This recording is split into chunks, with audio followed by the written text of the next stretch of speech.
Universitas Airlangga.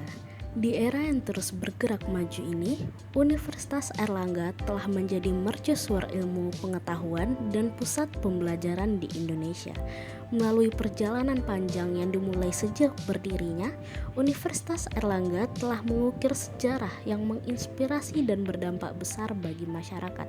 Bersama jargonnya, memandu setiap langkah dan merasakan semangat excellent with morality yang melekat dalam setiap aktivitasnya. Sejarah Universitas Airlangga adalah bukti nyata dedikasi dan semangat keunggulan. Berawal pada tahun 1954, universitas ini telah tumbuh menjadi lembaga yang sangat bagus. Melalui upaya gigih, Universitas Airlangga telah menghasilkan ribuan lulusan berkualitas yang telah memberikan kontribusi yang signifikan di berbagai bidang, baik di dalam maupun di luar negeri. Universitas Airlangga bertekad untuk mencapai standar tinggi dalam semua aspeknya. Visi ini mendorong semua sivitas akademika untuk terus berinovasi dan berusaha memberikan yang terbaik. Assalamualaikum warahmatullahi wabarakatuh. Nama saya Dwita Rahmadini Hendri, NIM akhir 051 dari jurusan Teknik Biomedis, Fakultas Sains dan Teknologi Universitas Airlangga. Di sini saya akan melakukan presentasi terkait proyek saya untuk ujian akhir semester tentang deteksi dan klasifikasi 3 kelas telur menggunakan YOLO versi 8. You Only Looks One atau YOLO dapat mendeteksi objek dari kumpulan objek secara real-time. Ketika kita mengambil gambar objek dengan kamera dan memberikan gambar tersebut kepada model YOLO, maka model dapat menganalisis gambar secara keseluruhan dan mencoba menemukan objek target. Misalnya, jika model dilatih untuk mendeteksi telur dengan cangkang putih polos, maka akan diberi label telur ayam Arab. Jika model mendeteksi telur dengan cangkang coklat, maka akan muncul label telur ayam horn. Sedangkan jika model mendeteksi telur dengan cangkang putih kusam, akan muncul label telur ayam kampung. Dengan cara ini, YOLO dapat secara otomatis mendeteksi dan mengklasifikasikan jenis telur berdasarkan cangkangnya. YOLO melihat gambar secara keseluruhan dan menggunakan informasi tentang pola dan fitur cangkang telur yang telah dipelajari selama pelatihan untuk membuat prediksi. Yang pertama adalah akuisisi data. Di sini saya mensimulasikan pengakuisisian data menggunakan handphone Vivo V20. Di sini untuk targetnya adalah telur ayam horn. Seperti yang diminta di sini dibuat 30 citra, 30 gambar dengan berbagai variasi posisi.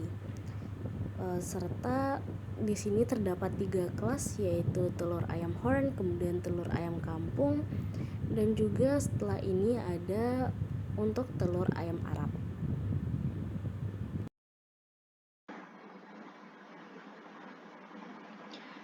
Di sini untuk melakukan anotasi data, pertama perlu untuk disiapkan direktori dari folder dataset yang akan kita gunakan. Setelah itu, di sini bisa dicek list direktori yang telah digunakan. Kemudian kita men-set untuk direktori penyimpanan dataset.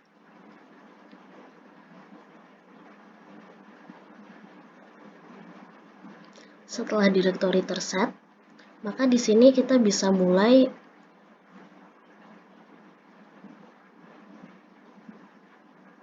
untuk membuat React Box.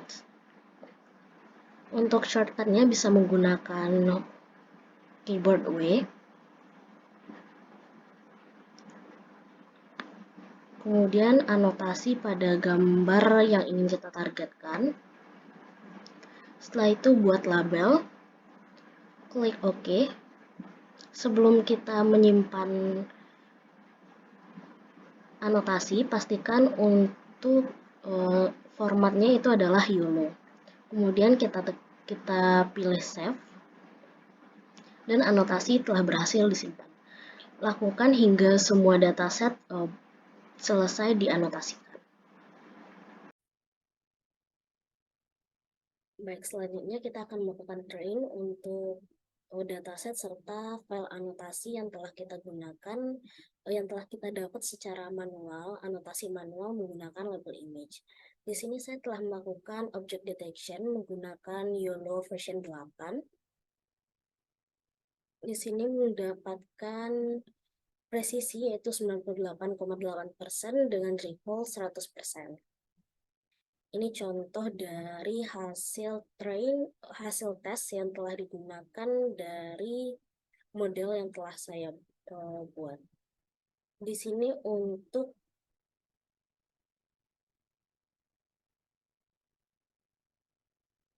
train itu terdapat 63 gambar.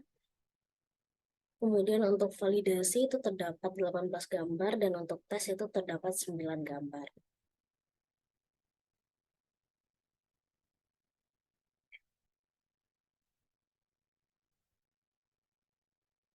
Di sini bisa dilihat bahwa average precision untuk setiap kelas untuk telur ayam Arab itu 100%, telur ayam horretnya juga 100%, dan telur ayam kampung juga 100%, sehingga rata-rata dari presisi untuk setiap kelas atau seluruh kelas itu berada di angka 100% atau sangat presisi. Kemudian untuk nilai tes juga sama, di sini untuk average precision, untuk nilai tes itu adalah 100, kemudian untuk training graphs, di sini bisa kita lihat bahwa train untuk box loss atau kecenderungan box loss untuk data train itu terus menurun. Di sini dilakukan hingga epoch 300. Kemudian untuk metrik presisi ini bisa dilihat bahwa di bawah 50, untuk di bawah epoch 50 itu presisi masih di angka 0, kemudian dari epoch 50 itu sangat naik menginjak tinggi, dan dari epoch 200 hingga epoch 300 itu cenderung stabil. Kemudian untuk recall itu cenderung stabil di angka 150 hingga epoch 300. Di sini saya akan melakukan training model dari model untuk tugas pertama, soal pertama. Sini saya akan coba untuk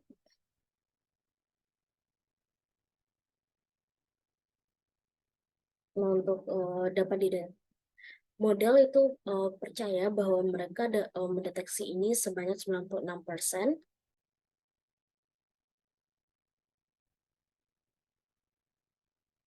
Kemudian saya akan coba untuk tes pada telur horn dengan jarak yang sama, skala gambar yang sama. Di sini akurasi deteksi itu naik, confident deteksi itu naik menjadi 98%. Kemudian untuk link collab, di sini pertama dilakukan instalasi atau install untuk perintah untuk paket menginstal Ultralytics dan RoboFlow.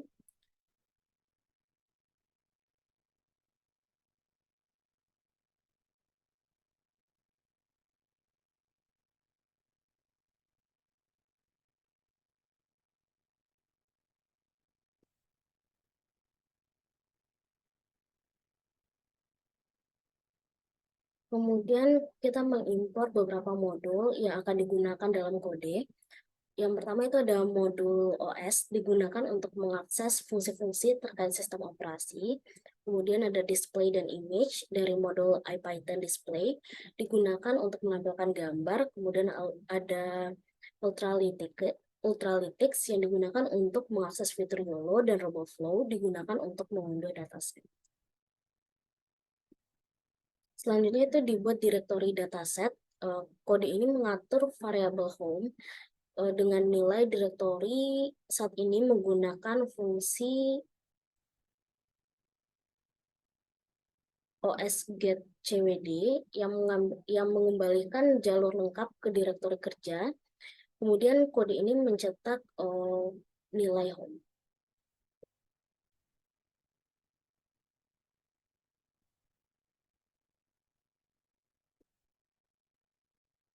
Selanjutnya itu mengunduh dataset menggunakan RoboFlow, karena tadi kita sudah mentrain data menggunakan RoboFlow.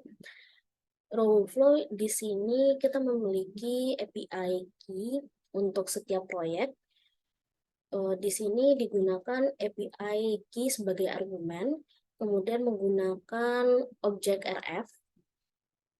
Setelah itu kita mengakses workspace dengan nama uner strip 3 eki, kemudian mengakses proyek. Setelah itu di sini kita mengunduh dataset yang merupakan project version 1 dan juga di sini di-download menggunakan YOLO V8.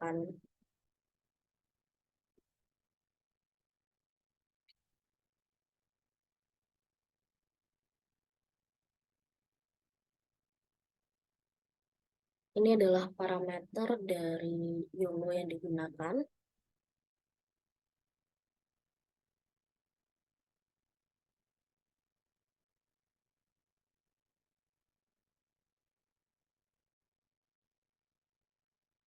Nah, maka dari hasil percobaan ini dapat disimpulkan bahwa pertama, warna objek itu dapat mempengaruhi performa algoritma YOLO secara tidak langsung dalam beberapa cara. Nah, karakteristik yang mempengaruhi yang pertama itu adalah kontras. Seperti yang bisa dilihat bahwa telur horn itu memiliki kontras yang lebih besar, di mana objek dengan warna yang kontras terhadap latar belakangnya itu cenderung lebih mudah terdeteksi oleh algoritma YOLO. Kemudian kontras yang tinggi ini membuat objek lebih jelas atau tepian objek itu menjadi lebih jelas dan memudahkan algoritma untuk membedakan objek dengan background dari objek tersebut. Kemudian juga yang berpengaruh adalah pencahayaan, di mana semakin tingginya nilai cahaya itu akan membuat objek menjadi lebih cerah atau lebih terang, sehingga lebih mudah untuk terdeteksi. Di sini untuk pencahayaan tentunya lebih terang atau lebih jelas itu tidak hingga mengubah warna dari target yang ingin dideteksi.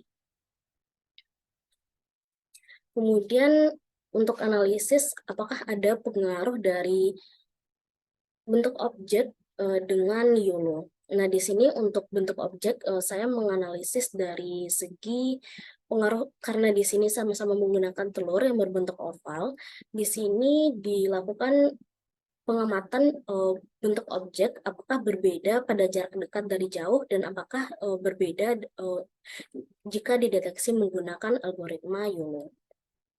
Nah, di sini ketika kita memiliki gambar dengan jarak yang dekat dari kamera, itu skala objek target akan lebih besar dibandingkan ketika kita melakukan pengambilan gambar dengan jarak yang lebih jauh daripada kamera.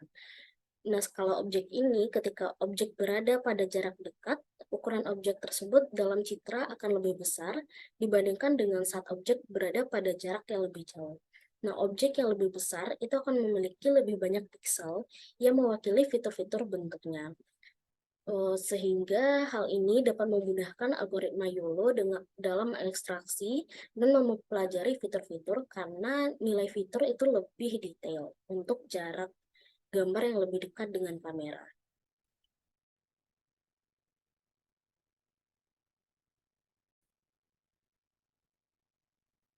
Kemudian juga dapat dilihat apabila jarak objek lebih dekat dengan kamera serta jarak objek yang lebih jauh dengan kamera, itu juga akan mempengaruhi proporsi dari objek. Proporsi objek yang lebih besar pada jarak dekat itu akan memberikan informasi yang lebih kaya atau informasi yang lebih mendetail dari bentuk objek tersebut. Sedangkan ketika objek berada pada jarak yang lebih jauh, itu proporsinya dapat menjadi lebih kecil dan juga detail atau fitur-fitur detail dari objek itu menjadi lebih samar atau dapat memudar dibandingkan jarak yang objek yang lebih dekat.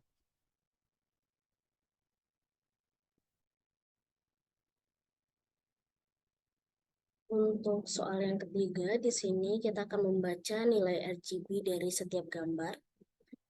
Yang pertama, di sini saya menggunakan Kaggle. Jupyter Notebook Kaggle.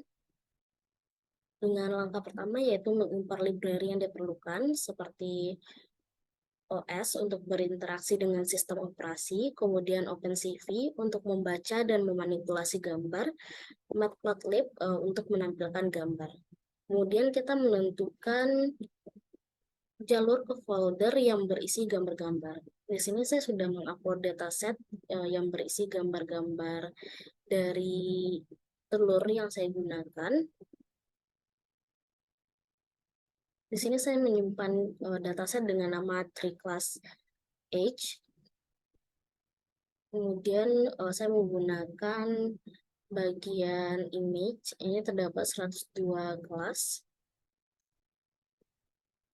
Setelah itu dilakukan pembacaan file gambar dari folder.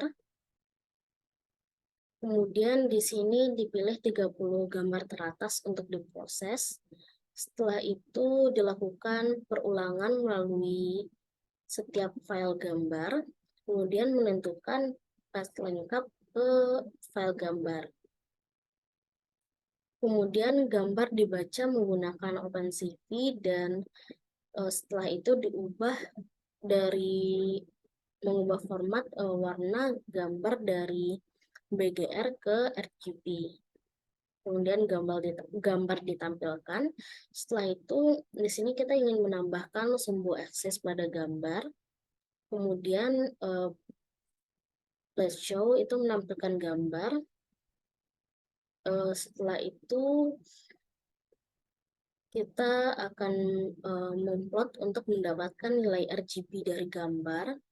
Di sini mengubah array gambar menjadi matriks. Kemudian di sini dilakukan perintah untuk memprint nilai RGB. Berikut hasil dari kode yang telah saya sebutkan. Di sini kita bisa melihat bahwa dari citra dari gambar telur yang digunakan, di sini telur berada di aksis Y sekitar 1000 dan aksis X itu sekitar 1000 juga. Dan ini untuk nilai RGB value. Kemudian setiap blok ini merupakan representasi dari gambar-gambar yang telah dibaca dari gambar ini dan diubah ke dalam format RGB. Misalnya pada blok pertama itu kita memiliki 3 nilai RGB. Pertama adalah 133, kemudian 125, dan 122. Ini berarti pixel pertama dalam gambar itu memiliki nilai merah R sebesar 133, kemudian nilai hijau atau green itu sebesar 125, dan nilai biru atau blue itu 122. Setiap baris dalam blok itu memiliki mewakili pixel-pixel dalam gambar yang sedang diproses. Dalam contoh ini ada beberapa pixel yang dicetak, tapi sebenarnya terdapat lebih banyak pixel dalam gambar yang tidak dicetak untuk kepentingan kejelasan. Kemudian melalui nilai-nilai RGB ini dapat dilakukan analisis lebih lanjut terkait manipulasi pixel-pixel gambar seperti pengolahan atau ekstraksi fitur. Kemudian nilai RGB ini bersifat merepresentasikan warna dari setiap pixel gambar dan merupakan informasi yang penting apabila kita akan melakukan pemrosesan dan juga analisis gambar. Kemudian jika kita membandingkan nilai RGB dari kedua gambar ini, pada blok pertama ini kita bisa melihat bahwa terdapat nilai RGB di setiap kanal warna. Misalnya pada baris pertama ini terdapat perbedaan 10 unit nilai merah dari 133 dan juga 123, 125, 120 dan 122 dan 115. Ini menunjukkan bahwa terdapat perbedaan antar dua gambar secara visual. Dan juga semakin besar perbedaan ini, maka semakin besar perbedaan angka-angka ini, maka secara visual itu juga semakin mudah untuk dibedakan.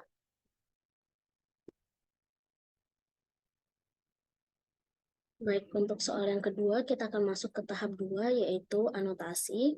Di sini bisa dilihat dalam satu gambar itu terdapat 3 jenis target yang ingin kita deteksi. Di sini sudah saya anotasikan. Yang pertama ada telur ayam horn, kemudian ada telur ayam kampung, dan ada telur ayam Arab. Nah, setelah kita anotasikan, di sini kita simpan dalam format YOLO.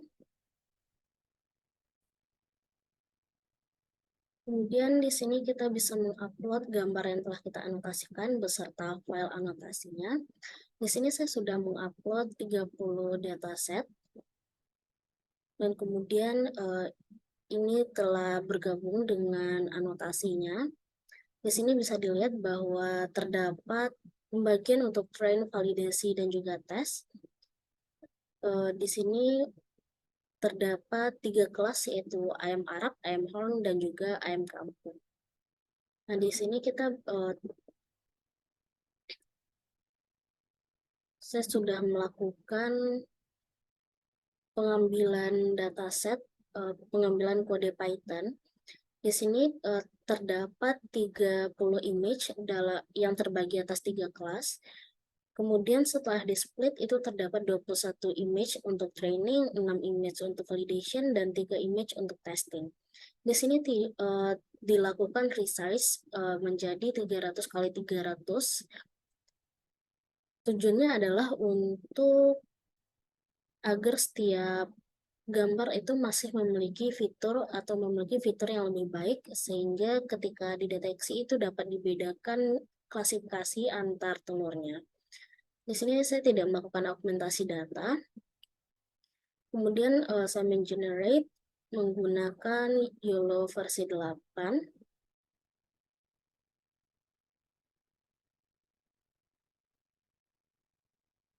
Setelah itu saya mengambil code dari RoboFlow dan memindahkan ke Python, ke Google Colab. Di sini sudah saya jalankan, bisa dilihat bahwa di sini menggunakan YOLO versi 8, Python versi 3, dan Torch versi 2. Di sini saya mengatur untuk 10 epoch.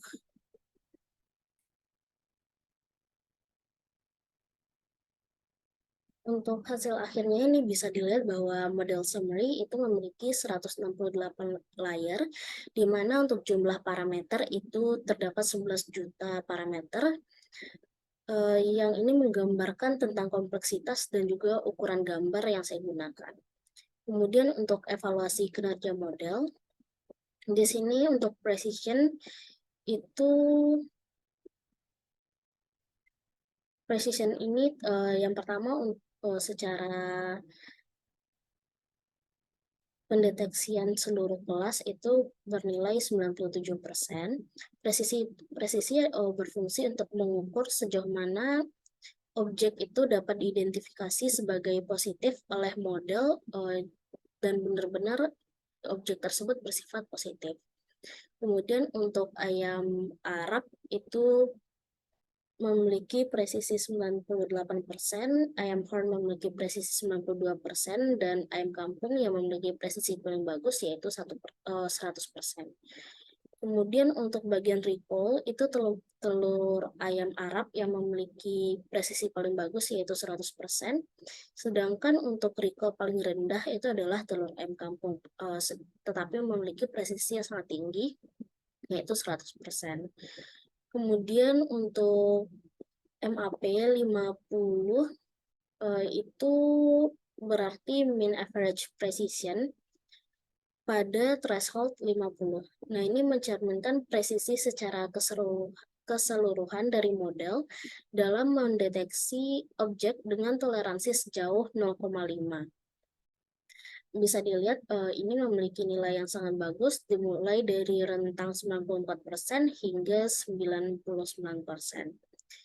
Kemudian untuk MAP 5095 ini berarti memiliki rentang threshold 0,5 hingga 0,95 dan juga mengukur presisi secara keseluruhan dalam memprediksi objek dengan rentang yang lebih luas.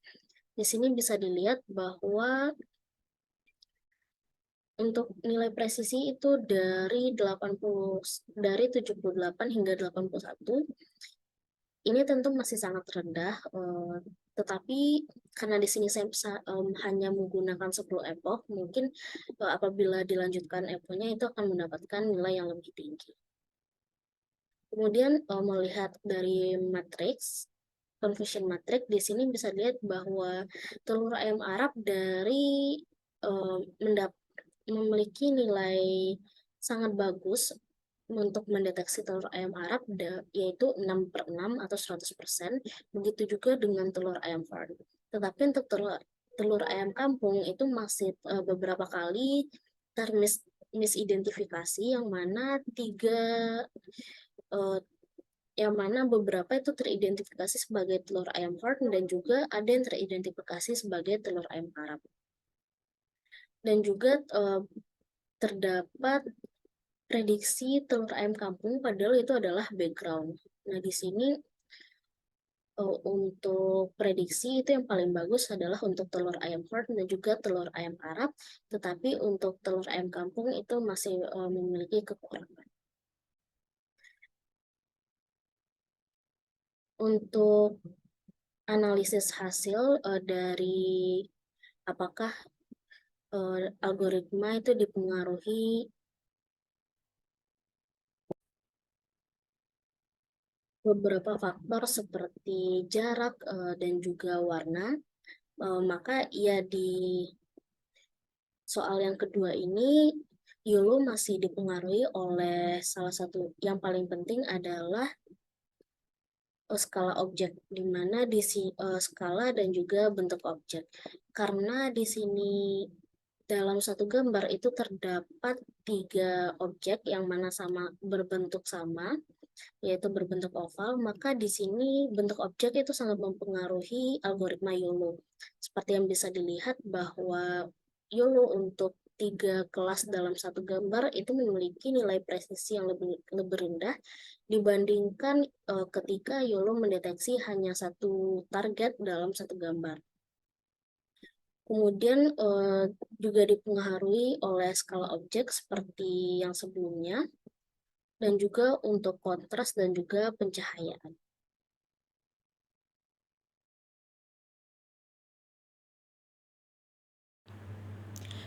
Baik, sekian presentasi dari saya. Terlebih dan kurang saya mohon maaf. Assalamualaikum warahmatullahi wabarakatuh.